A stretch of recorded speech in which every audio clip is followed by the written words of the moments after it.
নবায়নযোগ্য জ্বালানি প্রকল্পে নতুন করে দরপত্র প্রক্রিয়া চালু হলেও স্বচ্ছতা ও দক্ষতা নিয়ে প্রশ্ন তুলেছে বেসরকারি গবেষণা প্রতিষ্ঠান centre for policy dialogue CPD. সংস্থাটি বলছে, বিদ্যুৎ খাতে বিশেষ আইন বাতিলের পর পাবলিক প্রসিকিউমেন্ট রুলস বা পিপিআর ফিরে এলেও বাস্তবায়নে রয়েছে বড় চ্যালেঞ্জ। আদিত্য মামুনের রিপোর্ট।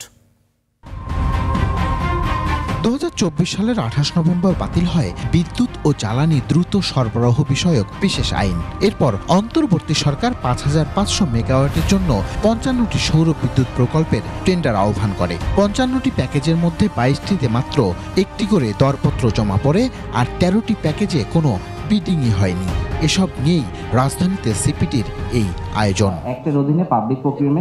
বিশেষ আইন বাতিলের কারণে গড়ে প্রতি ইউনিট বিদ্যুতের দাম কমলেও এখন দরপত্র নিয়ে কারসাজি, দুর্নীতির অভিযোগ ছাড়াও রয়েছে দক্ষতা অর্জনে বড় চ্যালেঞ্জ।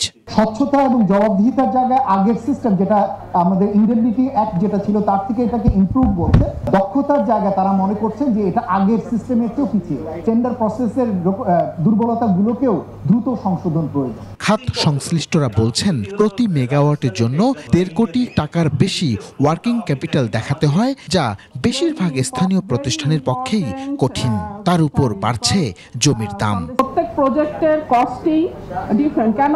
কারণ হচ্ছে যে land availability is a challenge. We need to understand যে আমরা যে এসওপিটা করব এটা ইনভেস্টার্স ফ্রেন্ডলি কিনা, বিজনেস ফ্রেন্ডলি কিনা। রেগুলেট করবেন, পলিসি করবেন, কিন্তু এজ এ রেজাল্ট পাওয়ার আসবে না, আপনি জ্বালানি আসবে না, তখন কিন্তু এটা রেজাল্ট ভালো হবে না। নবায়নযোগ্য জ্বালানি খাতে সংস্কার হলেও প্রক্রিয়া সহজ না করলে স্থানীয় বিনিয়োগকারীদের অংশগ্রহণ বাড়বে না বলে জানান পাওয়ার গ্রিডের চেয়ারম্যান। পাওয়ার জেনারেশনের কস্ট আসছে প্রায় 12 টাকা, আর average saving cost of PDP 8.5 টাকা থেকে 9 টাকা কিছু একটা ফিগার। এই লসটা কে বহন করছে? So only policy changes is not enough. তবে অনলাইনে যোগ দিয়ে নবায়নযোগ্য জ্বালানি খাতের নতুন প্রকল্পে অর্থায়ন বাড়াতে সরকার কাজ করছে উল্লেখ করেন বিদ্যুৎ ও জ্বালানি উপদেষ্টা। সৌর বিদ্যুতের কার্যক্রম বাড়াতে প্রয়োজনীয় নীতি ও ট্যারিফ কাঠামো সংশোধন কার্যক্রম চলমান রয়েছে বলেও জানান তিনি। এইসব অর্থায়নের জন্য আমরা মোবিলাইজ করছি, আমরা ব্যাংকগুলোর সঙ্গে কথা বলছি, প্রজেক্টগুলো যাতে ফুললি ফাইন্যান্স হয় সেই জন্য ব্যবস্থা নিচ্ছি।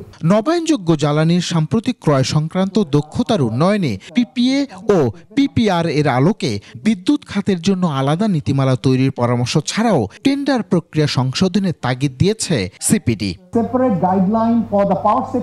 আদিত্য মামুন, 21 টেলিভিশন, ঢাকা।